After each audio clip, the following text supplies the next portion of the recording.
हज़रत हाजी अब्दुल वहाब अल्लाह इसकी कब्र पे करोड़ों अरबों रहमतें नाज़िल फरमाए।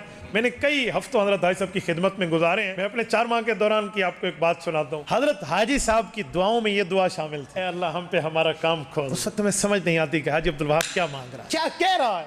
यार वो मौलवी इलियास रहमतुल्लाह अलैह का तरबियत याफ्ता है, उसने हजरत जी मौलाना यूसुफ रहमतुल्लाह के साथ काम किया है।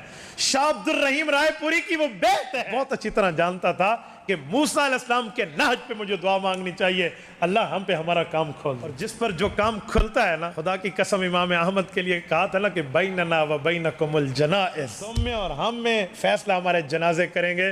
तो हाजी अब्दुल वहाब के जनाजे ने फैसला कर दिया। मैंने करोड़ों अरबों पत्ती लोगों को यो दौड़ते देखा उनके जनाजे में आने के लिए। तेरे पास अरब पत्ती है, तुझे और क्या चाहिए, लेकिन इसकी 4 तकबीरों में तू शामिल होना चाहता है।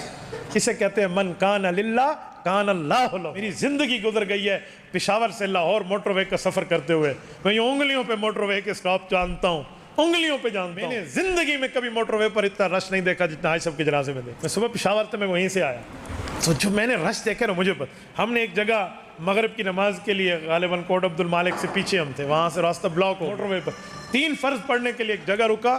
तो मेरे 3 फर्जों के दौरान अगर मैं झूठ न कहूँ तो शायद 1000 से 1500 गाड़ी गुजर के गई होगी, सिर्फ इस दौरान जो हम पढ़ रहे। कभी मोटरवे पर यह नज़ारा किसी ने देखा है? मैं अभी भी मोहतात नंबरिंग आपको दे रहा हूँ, शायद इससे भी ज़ायद हो।